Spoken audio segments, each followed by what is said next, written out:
Welcome back to the channel. To be honest with you, I've just been having a laugh with my dad Tony there just before we've just gone live. There's plenty to discuss around Erik Ten Hag, the football club. I'm not too sure actually where to start, but I know we had a conversation this morning on what should be done at this football club. And one of the first things we discussed was Sir Jim Ratcliffe. And one of the things he should be doing is getting on the phone this morning and getting deals done for Dan Ashworth and Josh Wilcox. Well, quite right. That's what we've discussed. We've tried to look at it in the calm of the morning after the disaster of last night. Listen, got to go and get them. Stop messing about. Go and pay the money. Get them off gardening leave and get them inside Old Trafford now. We need people to do the job for next season to get this sorted out. All we're doing is sleepwalking to the end of the season.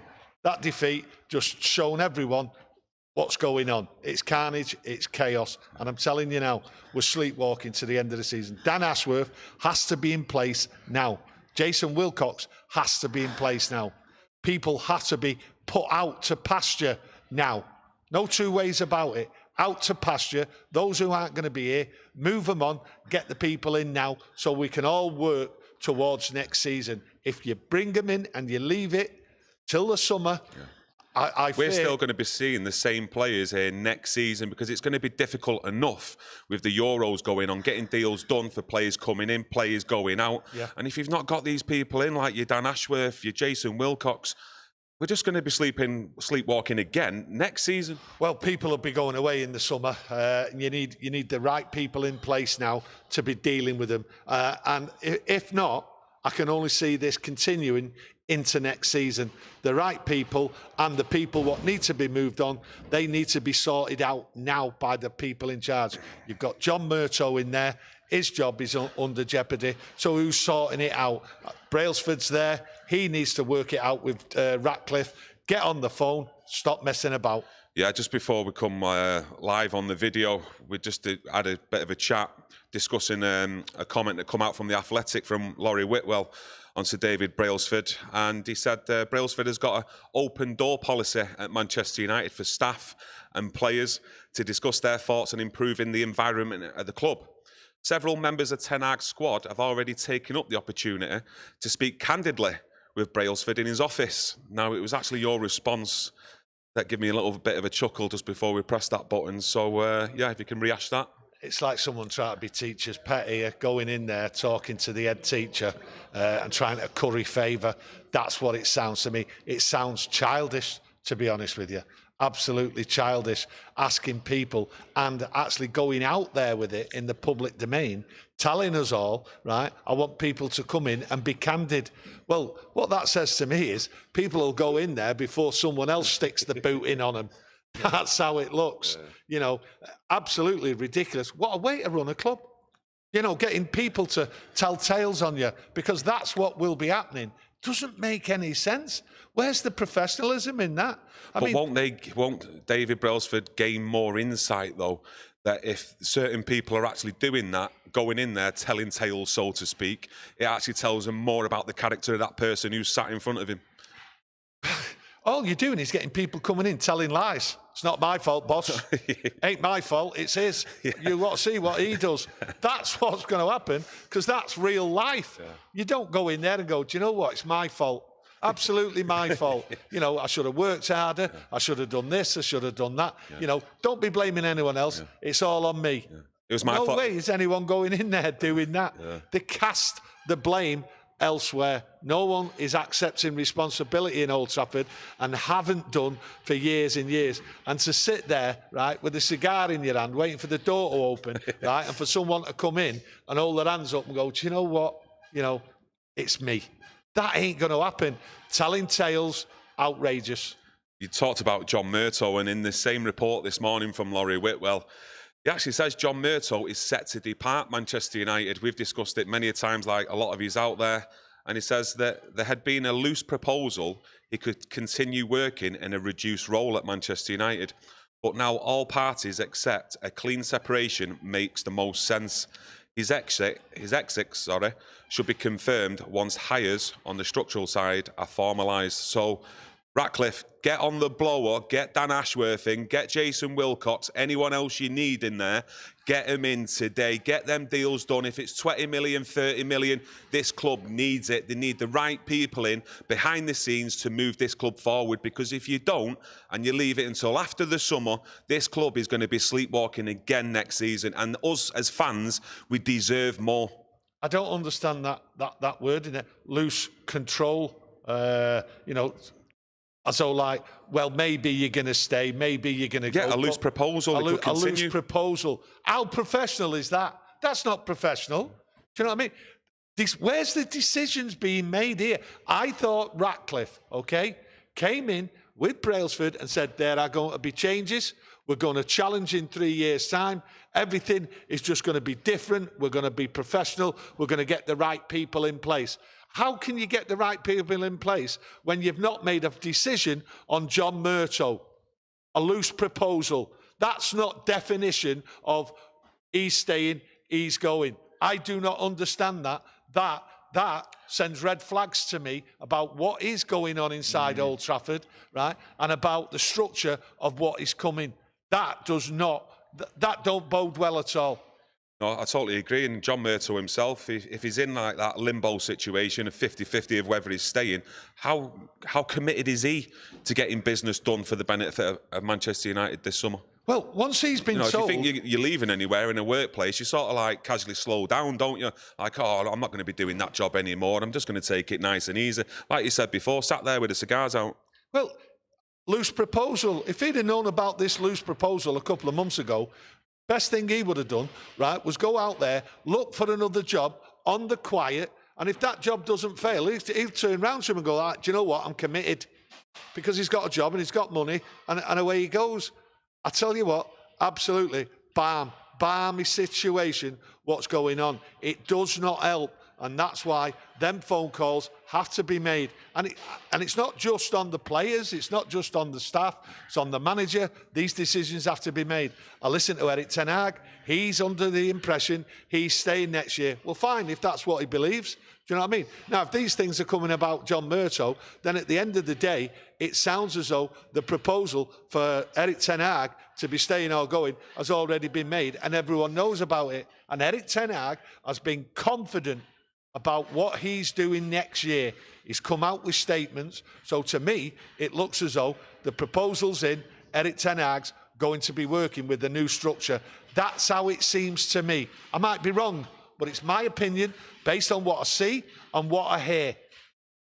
Yeah, in the same article here from Laurie Whitwell, as we've discussed already in the video, it states that several figures at Manchester United feel Ten Hag deserves the chance to operate in a new structure populated by people whom Ratcliffe and Brailsford regard as best in class. But also in the same article, he says, Ineos would like to stick with Ten Hag, and he would also like to stay at Manchester United.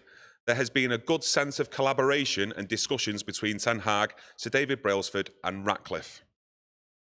I don't even know what to say to that. I do. You say it. I do. Say it. I know exactly what to say to that. That open door policy, the first people what got in there was Ten Hag's people, and they blamed everyone else and not Ten Hag.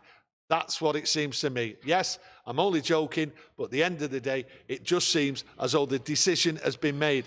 And why they're not coming out and telling people that the decision has been made, because that's what it looks like, okay? That Ten Hag, from that discussion, from Laurie Whitwell's article, that he is staying. And a lot of these players aren't playing and doing the right thing, and some of them might already know. And that's why we're seeing what we're seeing on the pitch. Lack of effort, lack of desire. Yeah. Is Erik Ten Hag, though, partly to blame for the performances that we've seen this season, especially last night? Or can you put that result against Chelsea down to individual mistakes? You know, conceding 2 penalties. You look at Onana, individual mistake as well. Not good enough from the set piece in closing Cole Palmer down as well. Is that on Erik Ten Hag? The blame's on them all, okay? Not just for last night's performances, about the way the seasons go. Yes, we know lots of injuries and all that, right? But Liverpool have had lots of injuries, right? But look where they are. So it's a different outfit. It's how you deal with it. Obviously, Erik Ten Hag and the players haven't been able to deal with it. But when you get Erik Ten Hag turning round, right, and claiming that Rashford's been playing well, he'll be back in the team and all that, then That is baffling. And listen, Brailsford, Ratcliffe, they know how Rashford's playing. Absolutely. The pits. Ten Hag can see how he's playing, but Ten Hag looks at him and thinks he's playing well. You know, I'm gobsmacked for words on it, but should Ten Hag stay? Yes, he's got another year on his contract. They might be looking at it and saying, right, well, you've got another year on your contract. Let's see how you work with the new people. But the thing is, there's no new people in there. People are just jockeying for positions, preparing to leave. The people need to be in with Ten Hag now and just change things now, regardless of the results. It don't matter about the results now. Okay, obviously the Liverpool game, that's a massive game, do you know what I mean? Because they're our fiercest rivals. But the results don't matter now. It's getting the structure in place, and it's down to the Ratcliffe and Brailsford to sort it out now for Ten Hag. But Ten Hag should be demanding it, should be demanding the right people in the right places now to look forward. He should be building and looking forward to next year. It's baffling if they leave it till the summer, and it's got to be now. Can't sleepwalk to the summer. Do you think Ratcliffe and Brailsford are happy with the football they're actually watching since they've become, well, Ratcliffe has become the co-owner? I don't know. I think they might have a plan for next year, but they have to put that plan into place now and not wait till the summer. Are they happy with the football? Because he's also stated in interviews, Ratcliffe, there will be a Manchester United style of play and a way of playing, which him and Ineos will set for the managers to play. Well, they have a strategy. They have a strategy for bringing people in. That's not working. That's not working. So I've got 100% assurances that that they're going to do it, that they're going to sort the football out and get the right type of football in. No, I'm not.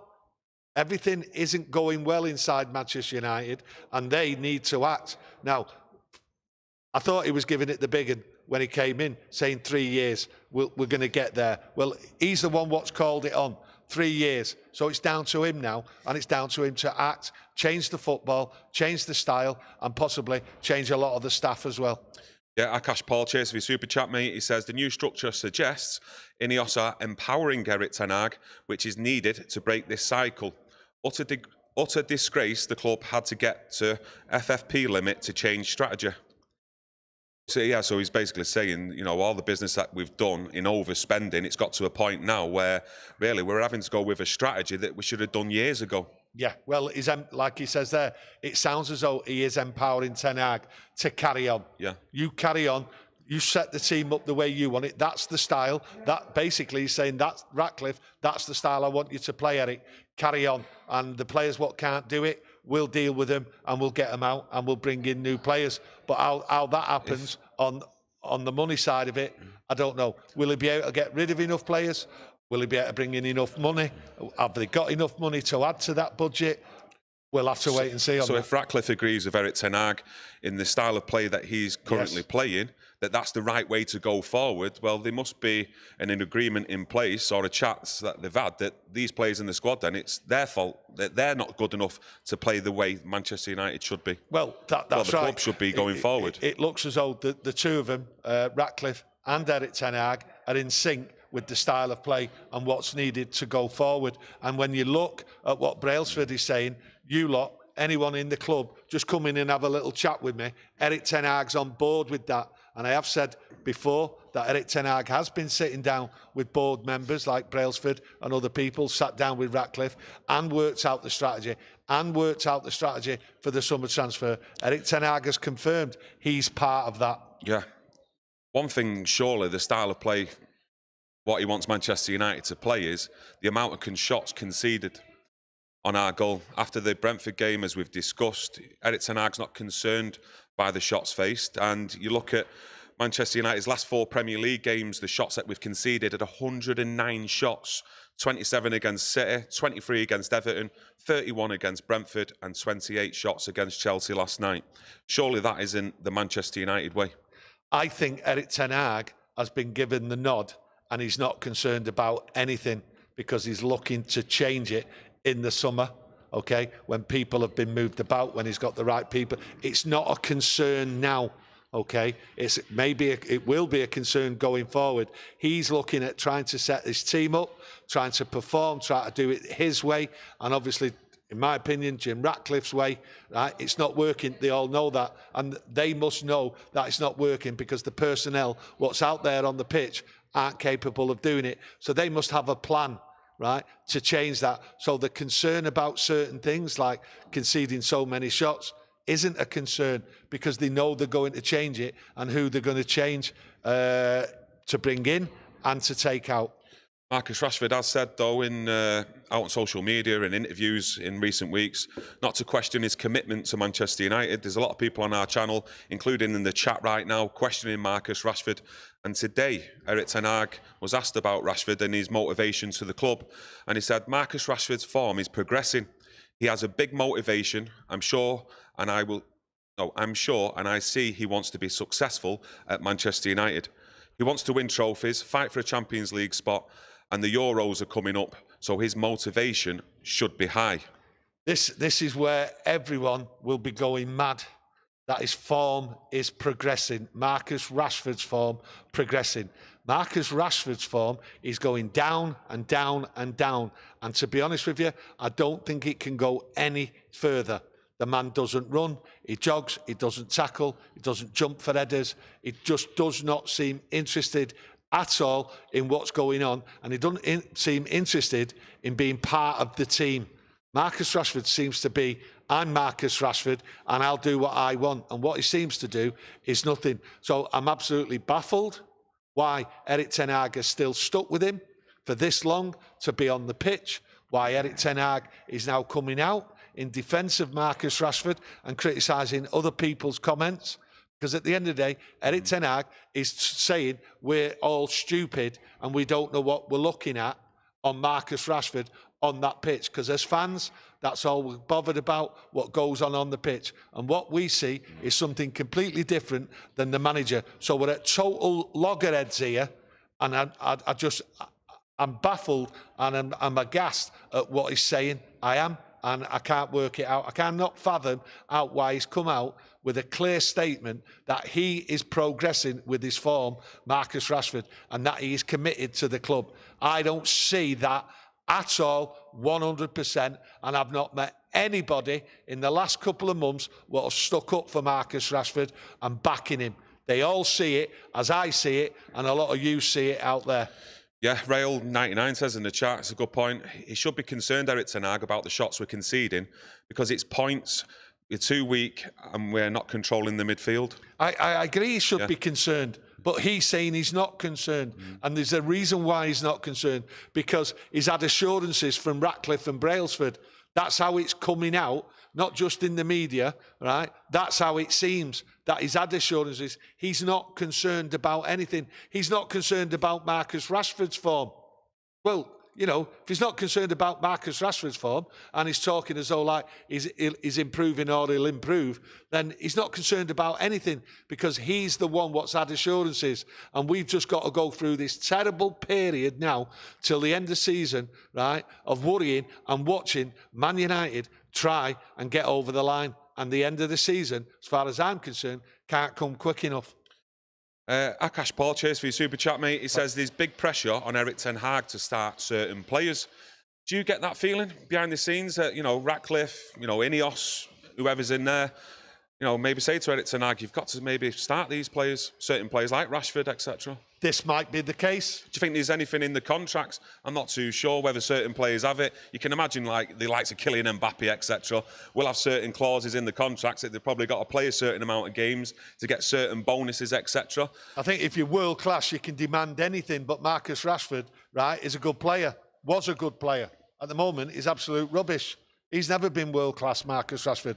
Only world-class players, right, can demand the extras and demand certain things. There's been substandard players here at Manchester United over the years that have been given contracts way above their actual like performance levels, though. Yeah, that's because of the idiots in the suits. Yeah, so you never know what's been given. This isn't just Marcus Rashford with his new contract. This has gone on with contracts and signing players, right, since Fergie left. And to be honest with you, while Fergie was there at the end of his reign. But at the end of the day, you know, Marcus Rashford is what he is, but I cannot see how he's on the pitch. And it certainly, in my opinion, won't be in the contract. I just don't know what's going on. And Sir Jim Ratcliffe might have turned around and said, Get him in there, keep him in there, try and keep him confident. We've got to get it out of him. Well, if that's happening, then it's a disaster going forward, because if someone like Sir Jim Ratcliffe is actually trying to dictate to the manager what to say, what to do, then there's big trouble ahead. If you think there's trouble now, there's trouble further down the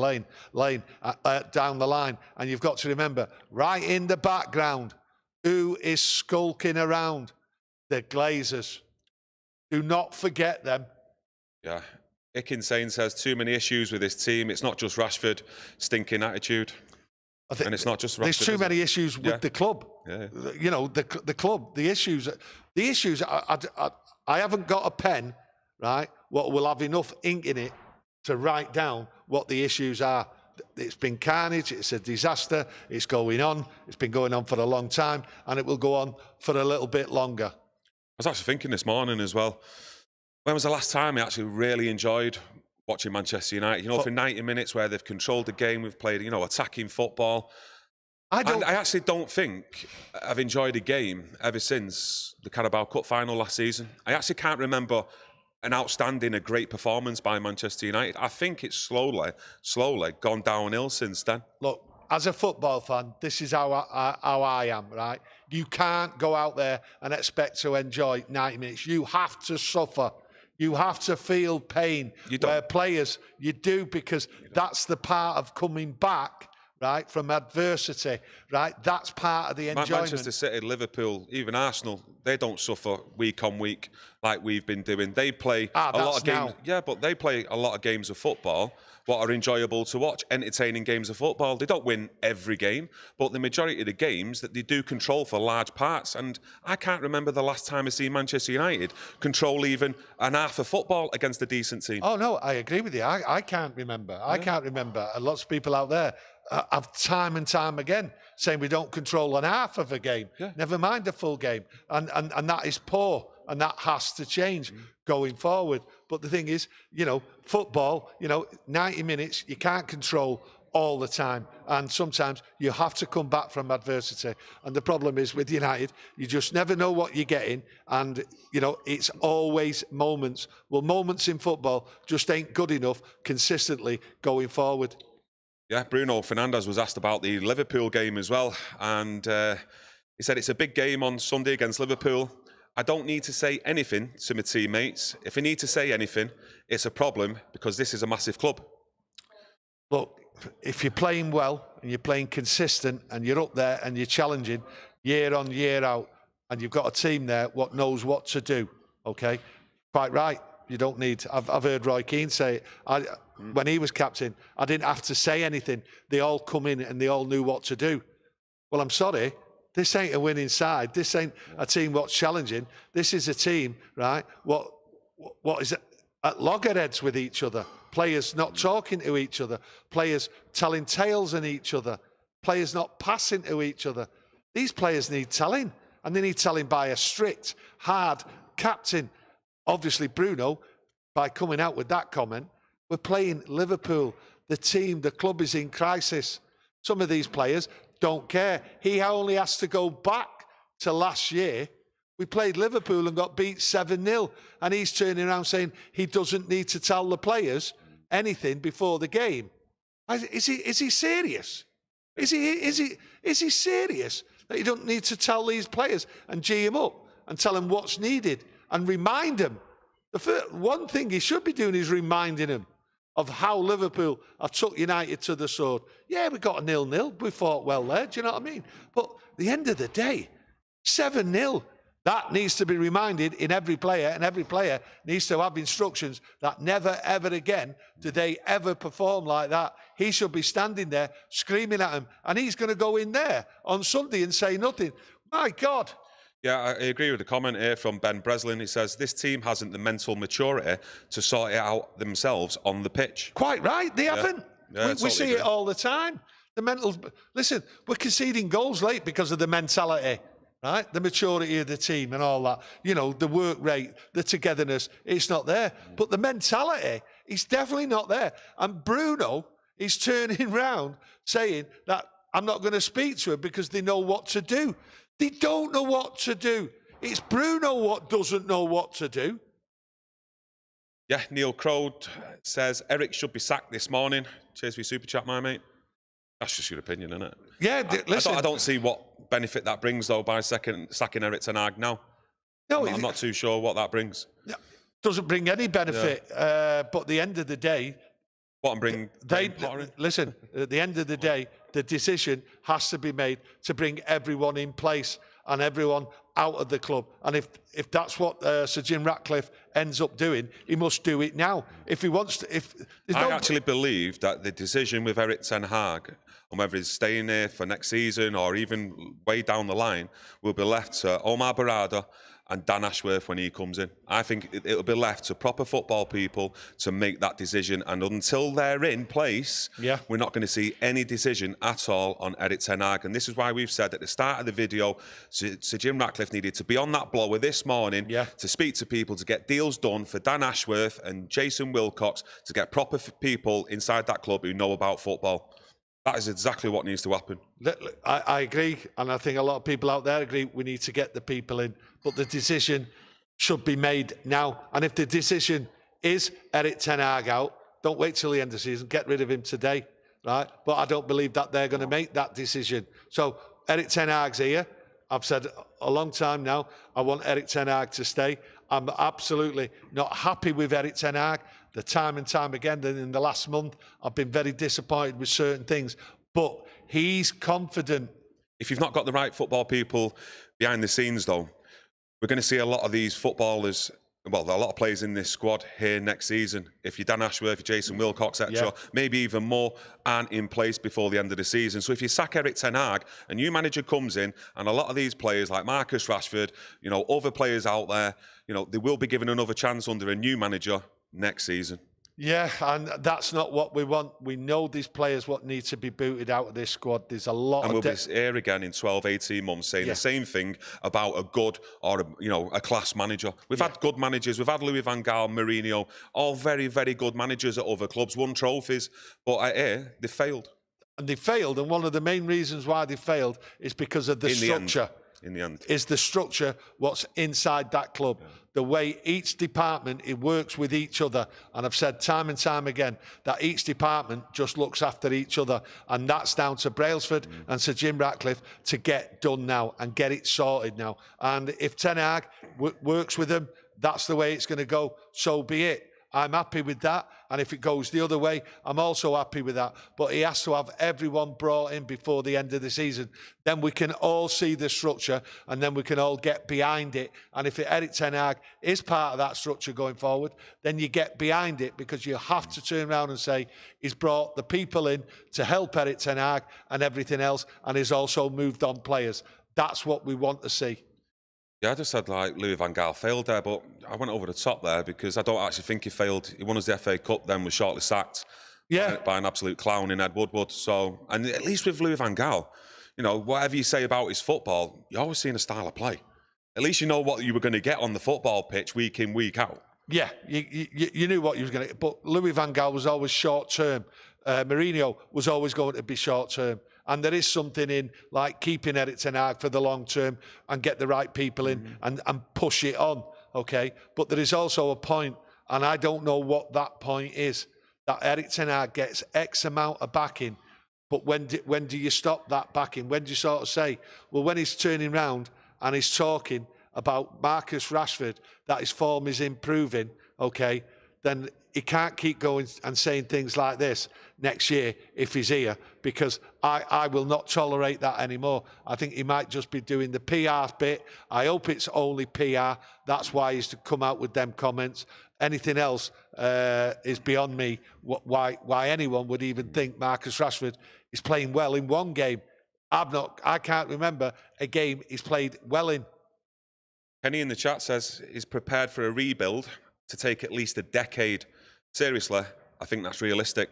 We've mentioned it, but Sir Jim Ratcliffe doesn't think so. No. In his interview in February, he said he expects Man United to be challenging again in 3 years' time, which, And I'm not going to wait 10 years.